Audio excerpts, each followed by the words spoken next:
अस्सलाम वालेकुम स्टूडेंट्स। आज की वीडियो में हम डिस्कस करेंगे MCQs from matric chemistry chapter number 1 और चैप्टर का नाम है केमिकल इक्विलिब्रियम। तो चलिए स्टार्ट करते हैं। फर्स्ट एमसीक्यूज़ हमारे पास है which one of the following statement is false about dynamic equilibrium. ठीक है, तो पूछा गया कि नीचे जो हमारे पास 4 स्टेटमेंट दिए गए हैं इनमें से कौन सा स्टेटमेंट है जो डायनेमिक इक्विलिब्रियम के मुताबिक गलत है। ठीक है, देखो सबसे पहले समझना है कि इक्विलिब्रियम होता क्या है। इक्विलिब्रियम मीन वो केमिकल रिएक्शन जिसमें जितना रिएक्टेंट प्रोडक्ट में कन्वर्ट होता है उतना ही वापस प्रोडक्ट रिएक्टेंट में कन्वर्ट होता है। ठीक है, और यहाँ पर बात की गई है डायनेमिक इक्विलिब्रियम। तो डायनेमिक इक्विलिब्रियम में भी यही होता है कि जितना रिएक्टेंट प्रोडक्ट में कन्वर्ट होता है उतना प्रोडक्ट उसी टाइम रिएक्टेंट में कन्वर्ट हो रहा होता है। जो कंसनट्रेशन है रिएक्टेंट एंड प्रोडक्ट की तो उसके अंदर कोई चेंज नहीं आती। ठीक है, तो फर्स्ट ऑप्शन हमारे पास है it takes place in close container. तो ये स्टेटमेंट तो सही है क्योंकि जो इक्विलिब्रियम है, ठीक है, डायनेमिक इक्विलिब्रियम है, ये क्लोज कंटेनर के अंदर ही होता है। ठीक है, ओपन कंटेनर के अंदर ये पॉसिबल नहीं है। ऑप्शन बी हमारे पास है concentration of reactant and products are not change. तो ये बात भी ठीक है क्योंकि आपको पहले बता चुका हूँ कि जो डायनेमिक इक्विलिब्रियम है इसके अंदर रिएक्टेंट और प्रोडक्ट की कंसंट्रेशन चेंज नहीं होती। ठीक है, ऑप्शन सी हमारे पास है rate of forward reaction is equal to rate of reverse reaction. तो ये तो केमिकल इक्विलिब्रियम की डेफिनेशन है कि जिसमें जितना रिएक्टेंट प्रोडक्ट में कन्वर्ट हो रहा होता है उतना ही जो प्रोडक्ट है वापस रिएक्टेंट के अंदर कन्वर्ट होता है। ठीक है, मतलब फॉरवर्ड रिएक्शन जो रिएक्टेंट वाला है वो फॉरवर्ड रिएक्शन है और जो प्रोडक्ट वापस रिएक्टेंट में कन्वर्ट होता है वो रिवर्स रिएक्शन है, और ये दोनों इसकी मिकदार सेम होती है। ठीक है, स्पीड सेम होती है। डी ऑप्शन हमारे पास है equilibrium can not be disturb by any external stress. तो डी ऑप्शन हमारे पास ये करेक्ट ऑप्शन है क्योंकि यहाँ पर लिखा हुआ है कि equilibrium can not be disturb. ठीक है, तो इस ऑप्शन में बताया गया है कि जो इक्विलिब्रियम है इसको कोई बाहर की जो चेंज है वो डिस्टर्ब नहीं कर सकती है। तो ये ऑप्शन गलत है क्योंकि इक्विलिब्रियम की कोई जो बाहर की चेंज है वो डिस्टर्ब कर सकती है। ठीक है, तो यहाँ पर जो हमारे पास करेक्ट ऑप्शन है वो है डी। सेकंड एमसीक्यू हमारे पास है consider the following reaction and indicate which of the following best describe equilibrium constant expression कैसी।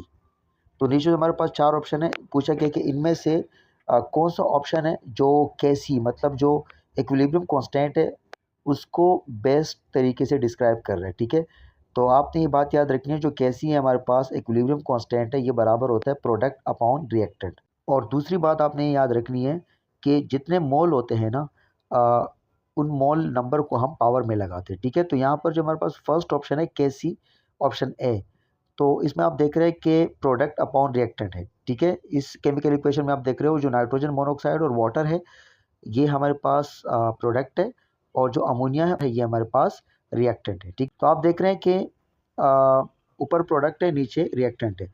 नाइट्रोजन मोनोऑक्साइड के ऊपर 4 लिखा हुआ है, ठीक है, ब्रैकेट के ऊपर, तो इसका मतलब है कि ये 4 मोल है। ठीक है, ये पावर लगाई गई है। वाटर 6 मोल है तो हमने ऊपर 6 लगाया हुआ है। ठीक है, अमोनिया 4 मोल है तो इसके ऊपर 4 लगाया हुआ है, और जो ऑक्सीजन है ये 5 मोल है तो इसके ऊपर 5 लगाया हुआ है। ठीक है, तो यहाँ पर जो करेक्ट ऑप्शन है वो है ए। तो बाकी जो ऑप्शन है उनको पढ़ने की ज़रूरत नहीं है, आपको मैंने बता दिया कि इसका ये ट्रिक है। अगर आपके पास न्यूमेरिकल भी आता है तो आप इस तरह इसको सॉल्व कर सकते हो। ठीक है, प्रोडक्ट अपॉन रिएक्टेंट। तीसरा एमसीक्यूज हमारे पास है a reaction which never goes to completion is known as reversible reaction. ठीक है, तो बताया गया है कि वो रिएक्शन जो कभी कंप्लीट नहीं होता है तो उस रिएक्शन को हम कहते हैं रिवर्सिबल रिएक्शन। फिर पूछा है reversible reaction is represented by, जो रिवर्सिबल रिएक्शन है इसको हम किससे रिप्रेजेंट करते हैं। ठीक है, तो यहाँ पर जो करेक्ट ऑप्शन है वो है सी, डबल एरो। तो हम जानते हैं कि जो रिवर्सिबल रिएक्शन होता है उसको हम डबल एरो से रिप्रेजेंट करते हैं। ठीक है, और जो इरिवर्सिबल रिएक्शन होते हैं उनको हम सिंगल एरो से रिप्रेजेंट करते हैं। ठीक है, तो यहाँ पर जो करेक्ट ऑप्शन है वो है सी। एमसीक्यू नंबर 4 में पूछा गया कि when the magnitude of KC is small indicates. तो अगर केसी का मैग्नीट्यूड स्मॉल हो तो ये क्या इंडिकेट करता है। ठीक है, तो यहाँ पर जो करेक्ट ऑप्शन है वो है ए, यानी कि reaction mixture contain most of the reactant. MCQ number 5 में पूछा गया कि for which system does the equilibrium constant KC has units of concentration. तो नीचे जो हमारे पास 4 ऑप्शन है जो रिवर्सिबल रिएक्शन दिए गए हैं तो पूछा गया कि इनमें से किस रिएक्शन की जो है ना केसी की यूनिट निकलेगी। ठीक है, केसी की यूनिट हमारे पास होती है मोल अपॉन लीटर या मोल अपॉन डीएम क्यूब। तो आपको एक सिंपल ट्रिक बता देता हूँ कि आपको किस तरह पता चलेगा कि कौन से केमिकल रिएक्शन में जो है ना केसी की यूनिट निकलेगी और किस में नहीं निकलेगी। ठीक है, केसी हमारे पास बराबर होता है, केसी बराबर होता है प्रोडक्ट अपॉन रिएक्टेंट। अच्छा, अपनी बात याद रखनी है कि जो रिएक्टेंट के मोल हैं और प्रोडक्ट के मोल हैं, अगर ये दोनों बराबर होंगे तो फिर कोई यूनिट नहीं निकलेगी, और अगर इन दोनों में से मोल कम ज़्यादा है तो फिर यूनिट निकलेगी। तो चलिए देखते हैं। तो ऑप्शन ए हमारे पास है। यहाँ पर अगर आप देख रहे हैं तो रिएक्टेंट के साइड पे नाइट्रोजन के 1 मोल है और जो हाइड्रोजन है इसके 3 मोल है, और अगर आप प्रोडक्ट में देखें तो वहाँ पर जो अमोनिया है उसके 2 मोल है। ठीक है, तो यहाँ पर रिएक्टेंट की तरफ 3 मोल है और जो प्रोडक्ट है वहाँ पर 2 मोल है, तो यहाँ पर यूनिट निकलेगी। ठीक है, बी ऑप्शन अगर आप देखें तो नाइट्रोजन 1 मोल है, ऑक्सीजन भी 1 मोल है, और अगर आप प्रोडक्ट में देखें तो वहाँ पर नाइट्रोजन मोनोऑक्साइड की भी 2 मोल है। ठीक है, तो यहाँ पर रिएक्टेंट और प्रोडक्ट के मोल बराबर हैं। ऑप्शन सी में भी ऐसा है, 1 मोल हाइड्रोजन का है, 1 आयोडीन का है, और वहाँ पर जो 2 मोल है प्रोडक्ट में हाइड्रोजन आयोडाइड के है। ठीक है, तो ये भी इक्वल है, तो यहाँ पर भी यूनिट नहीं निकलेगी। और डी ऑप्शन जो हमारे पास है इसमें भी 1 मोल कार्बन डाइऑक्साइड का है, 1 मोल हाइड्रोजन का है, और प्रोडक्ट में अगर आप देखें तो वहाँ पर 1 मोल कार्बन मोनोऑक्साइड का और 1 मोल वाटर का है, तो वहाँ पर भी कोई यूनिट नहीं निकलेगी। ठीक है, तो यहाँ पर जो करेक्ट ऑप्शन है वो है ए। एमसीक्यू नंबर 6 में पूछा गया कि the unit of KC for reaction.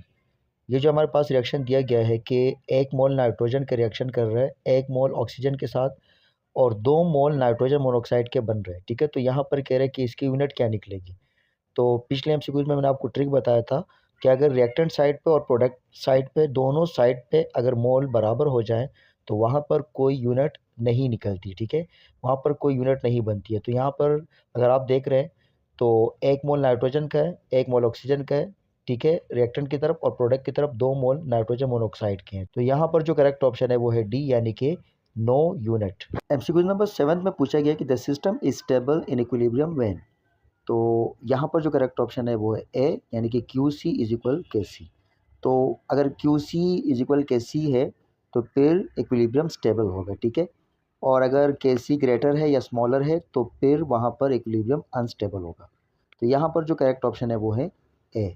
MCQ number 8 हमारे पास है, Q C can be define as. तो क्यू सी को किस तरह डिफाइन किया जा सकता है। ठीक है, तो यहाँ पर जो बेस्ट ऑप्शन है वो हमारे पास है D, ratio of molar concentration of product and reactant raise to the power of coefficient.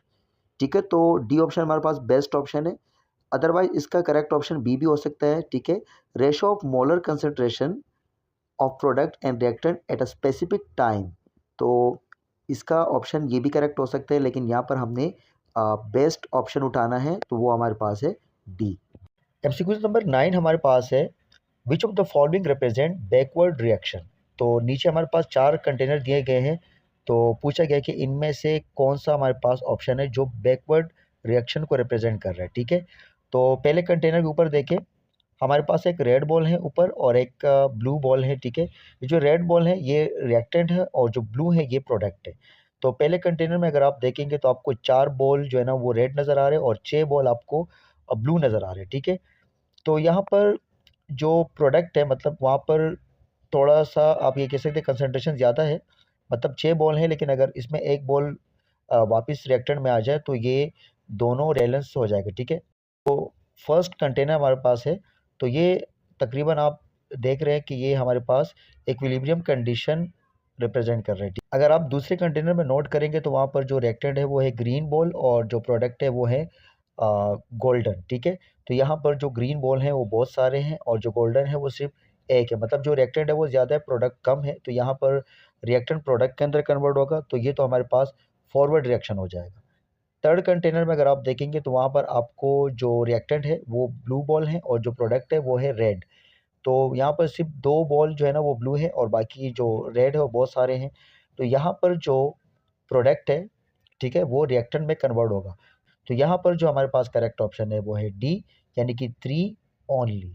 Last and 10th MCQ हमारे पास है, the value of KC increases when. तो केसी की वैल्यू कब इंक्रीज होगी, तो आपने ये 2 बातें याद रखनी है कि केसी की वैल्यू तब इंक्रीज होती है जब प्रोडक्ट ज़्यादा होगा या रिएक्टेंट कम होगा। ठीक है, तो यहाँ पर जो करेक्ट ऑप्शन है वो है बी, यानी कि product is more. Okay student, this is all about the MCQs of chapter number 1 chemical equilibrium from matric chemistry.